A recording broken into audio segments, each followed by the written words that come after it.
मुल्तान के अंदर शदीद बारिश। आज अल्टीमेटम दिया हुआ मुल्तान के अंदर सैलाब का। उसी दौरान बारिश शदीद आ रही है मुल्तान के अंदर।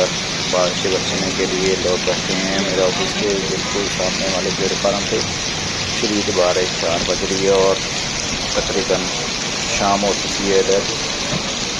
और मुल्तान में अल्टीमेटम भी दिया गया है सैलाब का।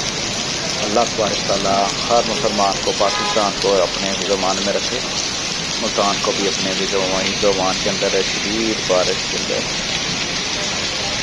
लोग बारिश से बचने के लिए शेड का या कमरे का या रूम का या दो दफ्तरों का सहारा ले रहे हैं। और गाड़ी में लाइटें जल रही हैं। रात का समय है, मुल्तान के अंदर शदीद बारिश हो रही है।